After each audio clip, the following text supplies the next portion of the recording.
So இந்த நிகழ்ச்சியை வந்து நானே தொகுத்து வழங்கலாம்னு முடிவு பண்ணிட்டேன். 2 காரணம். ஒன்று, எப்படி இருந்தாலும் நான் பேசணும். படத்தை பற்றி நான் பேசினா அது கொஞ்சம் டைம் ஆகும் இல்லையா? டைமை சேவ் பண்ணலாம், உங்கள் டைமும் சேவ் பண்ணலாம், என் டைமும் சேவ் பண்ணலாம். வாழ்க்கையில் உங்களுக்கு கிடைக்க முடியாத கிஃப்ட் நான் உங்களுக்கு கொடுத்துருக்கேன், டைம். ஓகே, ஸோ முதல்ல இந்த படம் வந்து 2023 நாங்கள் 1 லைன் கேட்டோம். ஸோ 2 லைன் சொன்னார் மிஸ்டர் பொன் பார்த்திபன். அவர் தான் இந்த படத்தோட ரைட்டர். நாங்கள் ஃபஸ்ட்டு சூஸ் பண்ணது ஸ்கிரிப்டை தான், டைரக்டரோ இல்லை வந்து டெக்னீஷியன்ஸோ எதுவுமே கிடையாது. என்ன கதை பண்ண போகிறோம் அப்படின்றது தான் எங்களோட ஃபர்ஸ்ட் ப்ரையாரிட்டியாக இருந்தது. அப்படி நாங்கள் சூஸ் பண்ணது தான் வந்து mister Pon Parthiban. Sir please come forward sir. But இந்த கதை எங்களுக்கு புதுசு இல்லையா இண்டஸ்ட்ரி. அப்போது என்ன ஆகுதுன்னா, இந்த கதை வந்து அவர் சொன்னார். அதுக்கப்புறம் டிஸ்கஸ் பண்ணி அந்த கதையை ஃபுல்லாக நாங்கள் டெவலப் பண்ணோம். டெவலப் பண்ணும்போது அது ஒரு 6 months ப்ராசஸ். அதுக்கப்புறம் ஷூட்டிங் ஒரு வருஷம் அந்த மாதிரி போயிட்டு இருக்கும்போது எந்த படம் பார்த்தாலும் நம்ம சீன் இருக்கிற மாதிரியே ஒரு ஃபீல் இருக்கும்.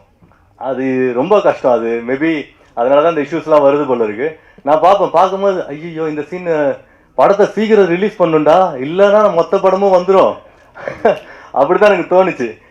இப்பயுமே பார்த்துட்டு எத்தனை பேர் கம்ப்ளைண்ட் பண்ண போறாங்கன்னு எனக்கு தெரியல. அப்படி பண்ணா நான் கிளியரா அக்ரிமெண்ட் போட்டிருக்கேன் மிஸ்டர் பொன் பார்த்திபன் கூட, அவர் தான் கோர்ட்டுக்கு போகணும். பட் வராது, ஏன்னா நான் ஆல்மோஸ்ட் எல்லா படத்தையுமே பார்த்துட்டேன். நான் ஒரு வாரத்துக்கு 8 படம் பார்ப்பேன். புது படம் பழைய படம் அது அந்த டிஃப்ரென்ஸ் எனக்கு கிடையாது. சின்ன படம் பெரிய படம் எல்லா படத்தையுமே பார்ப்பேன். அதனால இப்போ வரைக்கும் எந்த சீனும் வரல சார். ஸோ இந்த படம் புதுசாக இருக்கும். பழைய பாட்டோ பழைய சீனோ கண்டிப்பாக இருக்காது. எல்லாமே வந்து நாங்கள் புதுசாக யோசிச்சு தான் பண்ணிருக்கோம். உங்களுக்கு பார்த்தா ஒரு புது அனுபவமாக இருக்கும். ஸோ பொன் பார்த்திபன் சார், நீங்கள் வந்து 2 வார்த்தை பேசவும். தீர்ப்பு கொடுக்குறேன்னு சொல்லிட்டு மாட்டு விடுறாரு, டிஸ்க்ளைமர்லாம் போடுறாரு. என்னென்னா கல்லூரி படங்கள் நிறையா இருக்கும். டான் வந்தது, டிராகன் வந்தது, மீசை முறுக்கு, இப்படி நிறையா வந்தால் அதுக்காக அதெல்லாம் ஒரே இதாகிடாது. நாட் அப்படின்னு சொல்கிறது மாறிக்கிட்டே இருக்கும், கதை மாறிக்கிட்டே இருக்கும். ஸோ நிறையா இதில் வந்து ஒரு கதையை தேர்ந்தெடுக்கும் போதே நம்ம உள்ளுக்குள்ளே என்ன வெளியே வச்சுருக்கோம், வெளியே எதை அவாய்ட் பண்ணுறோங்கிறது ரொம்ப ரொம்ப முக்கியமானது. ஒரு கதையை தேர்ந்தெடுக்கிற சமயத்திலேயே அதோட என்ன சொல்கிறது, அந்த ஆங்கூர் காட்டில் அந்த சின்ன அக்னி குஞ்சுங்கிற மாதிரி தான், அதுதான் பற்றி எரிய போகுது. ஸோ அந்த 1 லைனை சூஸ் பண்ணது, 2 லைன் சொன்னேன். சார் வந்து 2மே நல்லா இருக்கு அப்படின்னு சொல்லிட்டு ஃபஸ்ட்டு ஒன்று சூஸ் பண்ணார். அப்புறமா கொஞ்சம் யோசிச்சுட்டு இல்லை சார் இது பண்ணிடலாம் அப்படின்னு ஒரு சாய்ஸ் எடுத்தார். ஸோ அதிலிருந்து உழைச்சி அவர் சொன்ன மாதிரி 23 ஆரம்பித்து இப்போ 26 வரைக்கும் நாங்கள் மெருகேற்றிட்டே தான் இருந்தோம். அண்டு இந்த கதையை யோசிக்கும் போது எனக்கு ஒரு சின்னதாக ஒரு கதை ஒன்று சொல்லுவாங்க, எங்கள் அப்பா ஒன்று சொல்லுவார், அதை ஞாபகம் வச்சுக்கிட்டேன். பிகினிங்கிலிருந்தே ஒரு செயின் ஆஃப் ஈவெண்ட்டாக இந்த கதை இருக்கணும். ஸோ என்கேஜிங்காக இருக்கும், போர் அடிக்கக்கூடாது, புது ஆர்டிஸ்ட் இருக்கிறாங்க, அதெல்லாம் தாண்டி ஒரு செயின் ஆஃப் ஈவெண்ட் இருந்துக்கிட்டே இருக்கணுங்கிறதுனால ஃபஸ்ட்டு சீன்லேயே இந்த கதை ஆரம்பிச்சிடும். ஒரு எக்ஸாம் ஹாலில் நடக்கிற ஒரு சம்பவம் கடைசி வரைக்கும் அதுதான் ஒரு பெரிய இதுவாக இருக்கும். அது வெள்ளச்சாத்தா கதைன்னு சொல்லி ஒன்று சொல்லுவாங்க. ஒரு வெள்ளச்சாத்தா வந்து ஊருக்குள்ளே எந்த ஊருக்குள்ளே வந்தாலும் அந்த ஊரே அழிஞ்சு போயிடும் அப்படின்னு அந்த கிராமத்தில் வந்து பயங்கரமாக வெயிட் பண்ணிட்டு இருப்பாங்க. நம்ம ஊரில் வெள்ளச்சாத்தா வந்துடும் சொல்லிட்டு சின்ன பசங்கள்லாம் மேலே நின்று பார்த்துட்டு இருப்பாங்க. அந்த வெள்ளச்சாத்தா வரும், அதை பார்த்தோன்னா பயந்துட்டு அப்படியே எல்லாரும் ஓடி போய் எல்லாரும் ஒளிஞ்சுப்பாங்க. அந்த வெள்ளச்சாத்தா வரும், நேராக ஒரு டீ கடை இருக்கும். அந்த டீ கடையில் யாருமே இருக்க மாட்டாங்க. அங்கே போய் ஒரு பாட்டிலில் குலோப் ஜாமுன் இருக்கும், அந்த ஜீராவை எடுத்து செவுத்துல இழுக்கி விட்டு போயிடும். பார்த்துட்டு மக்களுக்கெல்லாம் ஒரே சிரிப்பாயிரும், பயங்கரமாக அதை ட்ரோல் பண்ண ஆரம்பிச்சிருவாங்க. ஏகப்பட்ட பில்டப் கொடுத்தாங்க, இந்த வெள்ளச்சாத்தானுக்கு ஒன்றுமே நடக்கலான்னு மக்கள் எல்லாம் இயல்பாயிருவாங்க. அப்போ அந்த ஜீரா மேலே போய் மெதுவாக ஒரு எறும்பு ஒன்று ஊறும். அந்த எறும்பு எது உட்கார்றதை பார்த்துட்டு ஒரு பள்ளி ஒன்று அதை பிடிக்கிறதுக்கு போகும். அந்த பள்ளியை பார்த்துட்டு அந்த கடையில் இருந்த ஒரு பூனை ஒன்று அந்த பள்ளியை பிடிக்கிறதுக்கு போகும். அந்த பூனையை அங்கே வந்து ஒரு மிலிட்ரிக்காரனோட டாகு, டாக் வந்து அந்த பூனையை பிடிக்கிறதுக்கு போனோன்னு அந்த கடையில் இருந்தவர் இடக்கல் எடுத்து அந்த பூனை மேலே டம்முன்னு அடிச்சிருவார். பூனை மேலே அடிச்சிட்டாங்க அவன் சொல்லிட்டு அவன் நாயை எடுத்து அவன் சுட்டுருவான். ராஸ்கல் கொன்றுவான். அவன் நாயை இது பண்ணுறியா நீ, ஒரு சிவிலியன் சொல்லி இவர் அந்த கடைக்காரனை வந்து சுட்டுருவார். கடைக்காரனை சுட்டோன்னா ஊர் மக்கள்லாம் சேர்ந்து அந்த மிலிட்ரி மேனை அடித்து கொண்டுருவாங்க.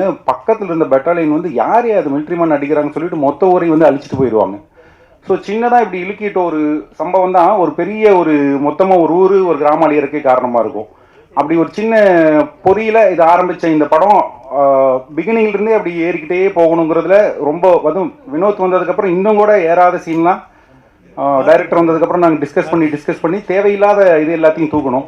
ஈவன் எடிட்டர் இப்போ மாநில விருது வாங்கியிருக்கிறார், முதல்ல அதுக்கும் வாழ்த்துக்கள். நம்மளுடைய லாரன்ஸ் கிஷோர் அவர் அதுக்கப்புறம் உட்காந்து செதுக்குன்னு செதுக்கி ஒரு லெவலுக்கு வந்திருக்கு. ஸோ இப்போவும் பத்திரிகையாளர்களோட இதுதான், நீங்கள் வந்து இப்போ சமீபத்தில் சிறையாகட்டும், தலைவர் தம்பி தலைமையிலாகட்டும், உங்களோட பேனாலிருந்து அல்லது உங்களோட வார்த்தைகள், உங்களோட விமர்சனங்கள் தான் டக்குன்னு அந்த படத்தை பற்றிக்கிறக்கு உதவிச்சு. இங்கேயும் கூடிய விரைவில் இந்த படத்தோட ஷோ இருக்கும், பார்த்து நல்லபடியாக நீங்கள் எங்களுக்கும் ஆதரவு கொடுக்கணும்னு வேண்டிக்கிறேன். நன்றி, வணக்கம். எல்லாருக்கும் வணக்கம். அவரே சொல்லிட்டாரு, 2 நாள் கொடுத்தாங்க பாட்டு, 1 நாள் எடுக்க சொல்லிட்டாங்க. பட் அந்த 1 நாளில் கூட நம்மளுக்கு நிறைய ஒர்க் இருந்தது. வினோத் சாரோட அசிஸ்டன்ஸும் வினோத் சாரும் ரொம்ப ஹார்ட் ஒர்க் பண்ணாங்க. அதுக்கு லெனின் சார் சொல்லணும்னா ரொம்ப ஹார்ட் ஒர்க் பண்ணார். ஏன்னா சின்ன சின்ன விஷயம் கூட பார்த்து பண்ணுவார். நம்ம இதுக்கு முன்னாடி எந்த சாங்லேயும் பண்ணாத விஷயங்கள்லாம் பண்ணணும் அப்படின்னு சொல்லிட்டு. ஸோ இந்த ஃபுல் படம் பார்க்கும்போது அந்த சாங் இன்னும் நிறைய வரும்னு நினைக்கிறேன். அதே மாதிரி பிரவீன் சார், இந்த மாதிரி பண்ணிங்கன்னா நாங்கள் எல்லா பாட்டும் எப்படி பண்ணுறது, சீன்ஸ் எல்லாம் தூக்கி சாங்கில் போட்டுடுறாங்க. பட் 2 நாளும் மாண்டேஜ் தான் சொன்னாங்க. ஏற்கனவே சீன்ஸ்லாம் நிறைய எடுத்ததுனால அந்த மாண்டேஜ் இதில் ஆட் பண்ணிட்டாங்க. அப்புறம் அந்த குத்து சாங் கூட நான் கேட்டுகிட்டே இருந்தேன், ப்ளீஸ் சார் அது பண்ணிடலாம் அப்படின்னு. சார் இந்த படம் முடியாது, அடுத்த படத்தில் பண்ணலாம் அப்படின்னு சொல்லியிருக்காரு. ஏன்னா அந்த விஷுவல், அந்த கட் பண்ணியிருக்க அந்த லிரிக்கல் வீடியோவே சூப்பராக இருக்குது. ஸோ அது விஷுவலாக பண்ணியிருந்தால் இன்னும் நல்லா இருந்திருக்கும்னு நினச்சேன். பட் மூவியில் நிறைய விஷயங்கள் இருக்கிறதுனால அது தேவைப்படலை அப்படின்றதுனால அது ஷூட் பண்ணல. பட் இந்த வாய்ப்பளித்த லெனின் சாருக்கும் வினோத் சாருக்கும் அண்ட் மற்ற எல்லா டீமுக்கும் ரொம்ப நன்றி. ஏன்னா லெனின் சாரோட இது செகண்ட் டைம் நான் ட்ராவல் பண்ணுறேன். அண்ட் மேம் உங்களுக்கும் ரொம்ப தேங்க்ஸ். அவங்க எப்போவுமே என்னோடய ஒர்க்கை ரொம்ப பாராட்டிகிட்டே இருப்பாங்க. ரீசெண்டாக கூட என்னோடய ஒர்க் ஒன்று போட்டிருந்தேன், அதை பாராட்டினாங்க. ரொம்ப தேங்க்ஸ் மேம். மறுபடியும் மேலும் லெனின் சாரோட ஒர்க் பண்ணுவேன் நம்பிக்கை இருக்குது. இன்னும் அடுத்த பாட்டில் இவரை டான்ஸ் ஆட வைக்கணும்னு எனக்கு ஒரு ஆசை. நல்ல ஒரு குத்து பாட்டு டான்ஸ் ஆட வைக்கணும்னு ஆசை. சார் மியூசிக் கரெக்டாக இவருக்கு ஏற்ற மாதிரி ஒரு நல்ல மியூசிக் போட்டுருங்க. ஓகே, நெக்ஸ்ட் சாங்கில் பாடிடலாம். Thank you so much. அவர் சொல்லிட்டு தான் கிண்டல் அடிக்கிறாரு. அது மீடியா முன்னாடி அப்படிலாம் இல்லை. லாஸ்ட் ஆடியோ ரிலீஸ்க்கு ஏன் வர முடியலன்னு ரீசன் சொல்லிட்டேன். எங்கள் சொந்தக்காரங்க ஒருத்தர் தவறிட்டாங்க, அதனால் வர முடியல. அதுக்கு நான் இங்கேயே மன்னிப்பு கேட்டுறேன். ரொம்ப மகிழ்ச்சியாக இருக்குது. இந்த படத்துக்குள்ளே நான் வர்றதுக்கு ரொம்ப ரீசன் வந்து கேமராமேன் சதீஷ் மையப்பன் தான். அவன் தான் ஒரு முறை கால் பண்ணி ஒரு ஆல்பம் பண்ணோன்னே நம்ம பண்ணலாமா அப்படின்னு கேட்டாப்புல. யாரா ப்ரொடியூஸ் பண்ணுறா அப்படின்னா, ப்ரொடியூஸ் பண்ணுறவர் தான் நடிக்க போகிறாரு, அவர் வந்து ஒரு ஆல்பம் பண்ணிவிட்டு அதுக்கப்புறம் ஹீரோவாக போகிறாரு அப்படின்னு சொன்னோன்னே, இது மாதிரி நிறைய பேர் சொல்லுவாங்க, ஆனால் பண்ணுவாங்களா அப்படின்னு. இல்லைண்ணா, நமக்கு ஆல்பம் ஃபஸ்ட்டு கன்ஃபார்ம் பண்ணிவிட்டு அப்புறம் படம் பண்ணுறாங்க பண்ணல அது அப்புறம் பார்த்துக்கலாம் அப்படின்னாப்புல. அப்புறம் அந்த ஆல்பம் பண்ணி அதே மாதிரியே அதை ஆல்பமாக ஷூட் பண்ணி அதையும் ரிலீஸ் பண்ணிவிட்டு அதுலேருந்து நண்பரானவர் தான் மிஸ்டர் லெனின், இந்த படத்தோட கதாநாயகன் அண்ட் ப்ரொடியூசர். அந்த நட்பு வந்து இன்னும் தொடருது. இது வந்து மேடையில் வந்து ஒரு மாதிரி ஜாலியாக சொன்னாலும் அந்த அன்பு வந்து நேரில் பார்க்கும்போது அவரை கட்டி அணைக்கிறதா இருக்கட்டும், அவர் பேசுகிற வார்த்தைகளாக இருக்கட்டும். எனக்கு வந்து 2வது பாட்டு முடித்தவொன்னே ஒரு பேமெண்ட் தேவைப்பட்டுச்சு. அது ரீசன் சொல்லி கேட்குறதுக்கு எனக்கு தயக்கமாக இருந்தது. ஆனால் அது 1 வாரத்துக்கு அப்புறம் அந்த பேமெண்ட் வந்துச்சு. அப்போ நான் சொன்னேன், இந்த பேமெண்ட் வந்து 1 வாரத்துக்கு முன்னாடியே கிடச்சிருந்தா இன்னும் நல்லா இருந்திருக்கும் அப்படின்னா. நீங்கள் கண்டிப்பாக கேட்டுருக்கலாமே அப்படின்னு, அவ்வளோ உரிமையை நீங்கள் எடுத்துக்கலாமே அப்படின்னு சொல்லும்போது ரொம்ப ஹாப்பியாக இருந்தது. அதுக்கப்புறம் என்னோட இசையமைப்பாளர் கைலாஷ் மேனன், அவர் வந்து ஒரு ஸ்டுடியோ ஓனர் அண்ட் இன்ஜினியராக தான் நான் பார்த்துருக்கேன். ஆனால் அவர் ஒரு கம்போசர் அப்படிங்கிறது இந்த படத்தில் அவர் மியூசிக் டைரக்டராக கமிட் ஆனதுக்கு அப்புறம் தான் நான் வந்து அவரோட ஸ்ட்ரென்த் எனக்கு தெரிஞ்சதே. ரொம்ப ஹாப்பியாக இருந்தது. நான் வந்து சித்தார்த் துபினோட இதற்குத்தானே ஆசைப்பட்ட பாலகுமார் அந்த படத்தோட பாட்டு 2-3 பாட்டு அவரோட ஸ்டுடியோவில் தான் நாங்கள் கம்போசிங்காக பண்ணோம். அது இந்த நேரத்தில் நாங்கள் பதிவு பண்ணுறதுல ரொம்ப ஹாப்பியாக இருக்குது. அவர் வந்து ஒரு மியூசிக் டைரக்டராக இன்ட்ரோ ஆகிறது சார், அதில் நானும் இருக்கேங்கிறதுல ரொம்ப பெருமை சார். முதல் முறையாக நாங்கள் பண்ணது ராக்கு ராக்காச்சி, 2வது தான் நாங்கள் மிளிரான்னு ஒரு பாட்டு பண்ணோம். இது 2மே சூப்பராக வந்திருக்கு, எனக்கு ரொம்ப பிடிச்ச ஒரு பாட்டு. 2வது வந்து அந்த பாட்டை வந்து ராக்கு ராக்காச்சி பாடினவங்க வந்து கவிதா கோபி. அவங்க வந்து தாரத்தப்பட்டில் வதன வதன என்னோட பாடலை வந்து அவங்க பாடியிருக்காங்க. அதுக்கப்புறம் இந்த பாட்டை அவங்க பாடினதில் எனக்கு ரொம்ப ஃபேவரட் சாங்காக அமைஞ்சிருக்கு. அது பெரிய ரீச் ஆகணும், கண்டிப்பாக சவுண்டு போய் சேர்ப்பீங்கன்னு நினைக்கிறேன் சார். நன்றி. அதுக்கப்புறம் பார்த்தீங்கன்னா என்னோட நண்பர் எடிட்டர் லாரன்ஸ் கிஷோர் வந்து என்னுடைய லைலா, நான் வந்து மீடியா ஆர்ட்ஸ் படிக்கும்போது அவர் வந்து விஸ்காம் பண்ணார். அவருக்கு எனக்கு ஒரு சின்ன ஒரு தொடர்பு இருக்குது. எப்படின்னா, அவர் ஒரு ஆல்பம் சாங் பண்ணும்போது நான் அப்போ வந்து 2-3 சாங் பண்ணி கனவே கனவே, ஜில்லா விட்டு ஜில்லா அந்த பாட்டெலாம் பெரிய ஹிட்டான சமயத்தில், அண்ணா நான் ஒரு ஆல்பம் சாங் பண்ணோம், நீங்கள் பாட்டு பண்ணோம் அப்படின்னு சொன்னோன்னே அவருக்கு லிரிக்ஸ் நான் ஃபஸ்ட்டு பண்ணேன்னு நினைக்கிறேன். அப்போ வந்து பேமெண்ட் கேட்டார். நான் படிச்சுக்கிட்டு தான் இருக்கேன், நான் என்ன பேமெண்ட் கூட கேட்குறது அப்படின்னு சொன்னோன்னே தயங்கிக்கிட்டு இருந்தேன். அன்பளிப்பாக ஒரு ஷர்ட் கொடுத்தாரு. ரொம்ப ரொம்ப ஹாப்பியாக இருந்தது. அதுக்கு வந்து என்னென்னா உரிமையாக ஒரு அண்ணன் மாதிரி என்னை பார்த்துக்கிட்டது. இன்ன வரைக்கும் அந்த அண்ணா சொல்கிறதுல ஒரு அவ்வளோ அன்பு இருக்கும். நான் வரும்போது என் ஒய்ஃபையும் வந்து என்னையும் தெரிஞ்ச ஒரு சினிமாக்காரன்னா எனக்கு தெரிஞ்சு கிஷோர் லாரன்ஸ்ன்னு நினைக்கிறேன். நாங்கள் 2 பேரும் ஒரே காலேஜ். அது வந்து ரொம்ப ஹாப்பி. லாரன்ஸ் என்னைக்கு பேசினாலும் எனக்கு ரொம்ப ஹாப்பியாக இருக்கும். அதுக்கப்புறம் எங்கள் இயக்குனர் வினோத்தை பற்றி கண்டிப்பாக சொல்லணும். அதாவது வந்து கசக்கி புழிகிறத ரொம்ப கஷ்டம் இல்லாமல் பண்ணுற ஒரு ஆள் அவர் தான். ரொம்ப லிரிக்ஸை வந்து இல்லையா அது ரொம்ப நல்லா இருக்குது, ஆனால் இன்னும் கொஞ்சம் நீங்கள் பெஸ்ட்டாக எழுதிடுவீங்கன்னு எனக்கு தெரியும் அப்படின்னு சொல்லி தட்டி தட்டி கொடுத்து 2 பாட்டையும் ரொம்ப சிறப்பாக ஃபர்ஸ்ட் டைமே வந்துச்சுன்னா ரொம்ப ஷாக் ஆயிடுவார். இது நல்லா இருக்கா, உண்மையுமே இல்லை. டாக்கு ராக்காச்சிலாம் பார்த்தீங்கன்னா கடகடன்னு ஒரு 1/2 hourல முடிச்சிட்டோம். அவருக்கு ரொம்ப என்ன சொல்ல தயக்கமாகவே இருந்தது. அதுக்கப்புறம் அவரோட இன்புட் ஒரு 2-3 லைனை மாற்றினதுக்கு அப்புறம் தான் அவர் திருப்தி ஆனார்னு நினைக்கிறேன். கரெக்டாக? இல்லை தப்பு இல்லை. அது வந்து ரத்னபுரிங்கிறது வந்துலாம் அந்த ஏரியா பேருங்கிறனால கொண்டு வந்தோம். அது வந்து அதே மாதிரி ஒரு கொங்கு சாங்காக நாங்கள் கொங்கு மண்டல ஏரியா சாங்காக பண்ணதில் ரொம்ப ரொம்ப எனக்கு ஹாப்பியாக இருக்குது. லெனின் சார் வந்து கோயம்புத்தூர்காரர் தான். இதுக்கு இவரோட பேக்ரவுண்ட்லாம் கேட்டிங்கன்னா வேறு லெவல். அதே மாதிரி வினோத் சார் வந்து அவரோட பர்சனல் லைஃப்பை ஒரு லவ் ஸ்டோரியாக எடுத்தாருன்னா கண்டிப்பாக அது ஒரு மிகப்பெரிய ஒரு 96 படமாக வரும். அது நான் பெரிய பிலீவ் பண்ணுறேன். நான் சார் உங்களை பற்றி நான் கேள்விப்பட்டோன்னே நான் தான் சொன்னேன், சார் உங்கள் ஸ்டோரியை நீங்கள் படமாக எடுக்கிறீங்க, அது பெரிய வந்து வெற்றி படமாக அமையும். அதே மாதிரி இந்த படத்தையும் வெற்றி படமாக அமைக்கணும்னு நான் ப்ரெஸ்ஸையும் மீடியாவையும் கேட்டுக்கிறேன். February 6 with love red label 2 படமும் வருது. 2 படத்துலேயும் நான் இருக்கேங்கிறதுல ரொம்ப சந்தோஷம். 2 படமும் பெரிய வெற்றி அடையணுங்கிறத நான் வாழ்த்துறேன். ஹீரோயினா அறிமுகமாக அஸ்மின், உங்களுக்கு என்னுடைய வாழ்த்துக்கள். நன்றி. ஏதாவது வாரத்தில் உங்கள் படம் வரலன்னா தான் சார் விஷயம். ஆல்மோஸ்ட் ஒரு 3 வருஷத்துக்கு முன்னாடி சார் சொன்ன மாதிரி எனக்கு அவர் தெரியும். அந்த க்ரோத் வந்து அது உண்மையிலுமே எனக்கு ரொம்ப சந்தோஷமாக இருக்குது அந்த க்ரோத் பார்க்கும்போது. ஏன்னா எந்த படத்தில் எடுத்தாலும் மோகன்ராஜ்ன்ற பேரை ஸ்கிப் பண்ணவே முடியாது, அப்படி இருக்கார். அதனால தான் அவர் பிஸியாக இருக்கார். ஸோ இது வந்து நல்ல விஷயந்தான். ஆனால் தப்பாலாம் சொல்லலை, அவங்க தப்பாக எழுத மாட்டாங்க, கவலைப்படாதீங்க. Okay, thank you. And then next வந்து நம்ம ஆர்ட் டைரக்டர் பிரகதீஸ்வரன். அவர் ஆக்சுவலாக வந்து அவர் படத்தில் ஆர்ட் டைரக்டராக கமிட் பண்ணல, நாங்கள் வேற ஒருத்தர் தான் கமிட் பண்ணோம். அவர் வந்து ஒரு வாரம் ஷூட் முடிச்சுட்டு அவர் வேற படம் இருக்குன்னு போயிட்டாரு. இந்த சின்ன படம்னு சொல்கிறாங்க இல்லைங்களா, அதோட பெரிய சாபக்கேடு என்ன அப்படின்னா, அதில் ஒர்க் பண்ணுறவங்க இதை வந்து ஆப்ஷனாக வச்சுப்பாங்க எப்பயுமே. அது நான் வந்து நிறையா பார்த்துட்டேன். இப்போ நம்ம ஏதாவது ஒரு ஷூட் பிளான் பண்ணுறோன்னு வச்சுக்கோங்களேன், அவங்க வந்து சார் நம்ம படம் ஷூட் இருக்கா, ஆமாம் சார் அப்படின்னு சொன்னோன்னு வச்சுங்களேன், இல்லை சார் எனக்கு அந்த படம் இருக்குது முடிச்சுட்டு தான் வர முடியும் அப்படின்வாங்க. இல்லை ஷூட் நடந்துகிட்டே இருக்கும்போது சார் அந்த படத்துக்கு நான் போகணும் அப்படின்வாங்க. அது எல்லாம் ஒரே பேமெண்ட்டு தான் கொடுக்குறோம், பட் ஸ்டில் அந்த டிஃப்ரென்ஸ் வந்து இருந்துகிட்டே தான் இருக்குது. இதை நான் எதுக்கு சொன்னேன்னு எனக்கு தெரியல. Mister Pragatheeswaran, please come on to the stage. இவர் வந்து சூப்பராக ஒர்க் பண்ணுவாருங்க. நான் வந்து இவர் எனக்கு படத்தில் நடுவில் தெரியறதுக்கு முன்னாடியே தெரிஞ்சிருந்தா இன்னும் எஃபெக்டிவாக பண்ணிருக்க முடியும். பட் எங்கள் டீம் கூட ரொம்ப கஷ்டப்பட்டார்.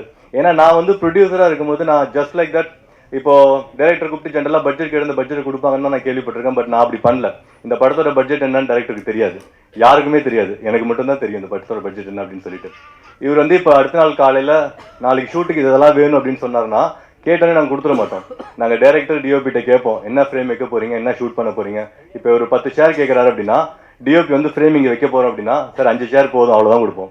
ஸோ அப்படிதான் வேலை செய்யணும்னு நான் நினைக்கிறேன் ஒரு ப்ரொடியூசராக இருக்கும்போது. ஸோ அப்படி பண்ணால் நம்ம காசு வந்து இன்னும் எஃபெக்டிவாக பண்ணலாம். பட் அது அன்னெசரி எக்ஸ்பென்சஸ் அதெல்லாம் வந்து நம்ம ஈஸியாக வந்து ஓவர் கம் பண்ணலாம்.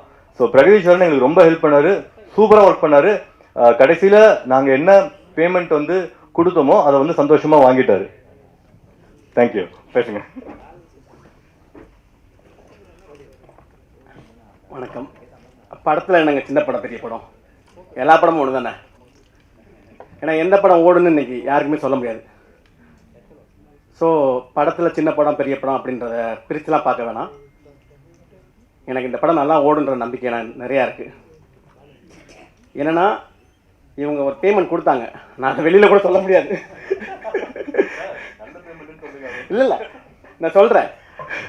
பட் என்னென்னா அந்த பெருமையை ஏற்றுக்கிட்டேன் நான். ஏன்னா நம்ம வேலைக்கு தான் முக்கியத்துவம் கொடுக்கணும், இந்த பேமெண்ட்டுக்காக முக்கியத்துவம் கொடுத்து வரல.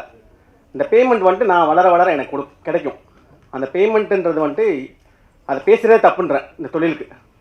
ஏன்னா நம்ம சினிமாவை நேசி தான் வந்திருக்கோம், அதுக்காக சினிமாவுக்காக வேலை பார்ப்போமே, சினிமா நம்மளை தூக்கிட்டு போவோம், இந்த நம்பிக்கை தான், மற்றபடி வேறு எதுவும் இல்லை. Okay, thank you. அஃப்கோர்ஸ் பேமெண்ட் முக்கியம்தான்.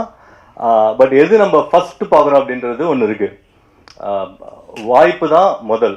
நீங்கள் கரெக்டாக உங்கள் வேலையை பண்ணிகிட்டே இருந்தால் பேமெண்ட்டு ஆட்டோமேட்டிக்காக வரும். நான் அப்படி தான் என்னோடய பிஸ்னஸை ஹேண்டில் பண்ணுறேன். நான் ஒரு 10 வருஷம் வேலை செஞ்சேன். அந்த 10 வருஷமும் நான் வந்து சம்பளத்துக்காக எந்த கம்பெனியும் மாறுறது அந்த மாதிரி நான் பண்ணதே கிடையாது. நான் என் வேலையை ஹானஸ்ட்டாக பண்ணிகிட்டே இருந்தேன். 10வது வருஷம் நான் என் பிஸ்னஸ் ஸ்டார்ட் பண்ணேன். அது ஸ்டார்ட் பண்ணுறது எனக்கு 9வது வருஷத்துக்கு கூட தெரியாது. ஸோ கரெக்டாக வேலை செஞ்சுட்டே இருந்தால் ஆட்டோமேட்டிக்காக நமக்கு நடக்க வேண்டியது நடக்கும், ஹானஸ்ட்டாக இருந்தால். ஸோ நெக்ஸ்ட் நம்ம படத்தோட ஹீரோயின் அஸ்மின். ஸோ இவங்க வந்து பேசிக்கலாக ஃப்ரம் கேரளா. இவங்களுக்கு முன்னாடி நாங்கள் ஒரு 5 ஹீரோயினை செலக்ட் பண்ணி அதுக்கப்புறம் அவங்க பண்ண முடியாமல் அதில் ஒருத்தவங்க ஒரு நாள் ஷூட் பண்ணி அவங்க திருப்பியும் கண்டினியூ பண்ணாமல் இவங்க வந்து 6ஆக வந்தாங்க. அதனால அவங்களுக்கு 6 சாமின் பேரே வச்சுருக்கோம். 5 பேரை கொண்டுட்டு வந்தாங்க அப்படின்னு சொல்லிட்டு. இதை வேற அவங்க பெருமையாக சொல்லுவாங்க. ஏன்னா அவங்களுக்கு கொண்டுட்டு வந்தானா அர்த்தம் தெரியாது. வெளியே போயிட்டு நாங்கள் 5 பேரை கொண்டுட்டு வந்தோம் அப்படின்னு சொல்லுவாங்க. சத்தமாக சொல்லாதம்மா பிடிச்சிட்டு போயிடுவாங்க. ஸோ அந்த மாதிரி ரொம்ப ரொம்ப நைஸ் கேர்ள். ஷூட்டிங்க்கெலாம் கரெக்டாக ஆன் டைமுக்கு வந்துடுவாங்க. S right, yeah on time வந்துடுவாங்க. எந்த பிரச்சனையும் கிடையாது. கேரவன் கேட்க மாட்டாங்க, அசிஸ்டன்ட் கேட்க மாட்டாங்க. ப்ரொடக்ஷனில் என்ன ஃபுட்டு கொடுக்குறோமோ அதுதான் சாப்பிடுவாங்க. நல்ல சாப்பாடு தான் கொடுத்தோம் எல்லாத்துக்குமே. ஸோ ப்ளீஸ் கம் அஸ்மின். அனைவருக்கும் வணக்கம். Thank you for having me on board, Lenin sir, and also thank you every media personnel who is present here today. எனக்கு ரெட் லேபிள்னா ஒரு புது உறவு மாதிரி. I'm sorry if my Tamil is broken. நான் இன்னொரு ப்ரொஃபஷனில் இருந்தேன். ஆனால் இதுக்குள்ளே வந்ததுக்கு அப்புறம் தான் எனக்கு என்னோட ஒரு பேஷனே கிடச்சிது. ஸோ என்னை செலக்ட் பண்ணுறதுக்கான காரணம் definitely Lenin sir and Vinod sir.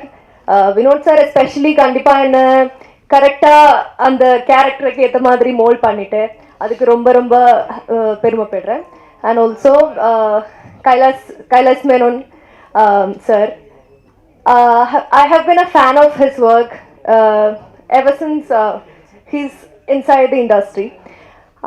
அப்புறம் இந்த சாங் பண்ணும்போது கூட அவர் உள்ள வந்தாருன்னு சொல்ல போது எனக்கு ரொம்ப ஹாப்பியான ஒரு விஷயம். அண்ட் ஆல்சோ நான் நினச்சதை விட ரொம்ப ரொம்ப ஸ்பெஷலான ஒரு படம். எனக்கு ஒரு என்ன சொல்கிறது, ஒரு டெபியூ இந்த மாதிரி ஒரு படத்துக்கு டெபியூ கிடச்சதே ரொம்ப பெரிய விஷயம். என் கூட ஒர்க் பண்ணிருந்த எல்லாருக்குமே ரொம்ப நன்றி. ஆல்சோ மை கோ ஆக்டர்ஸ் எல்லாருமே என்ன ஒரு ஃபேமிலி மாதிரி ட்ரீட் பண்ணுறதுக்கு ரொம்ப நன்றி. எல்லாருக்குமே நன்றி. Thank you so much.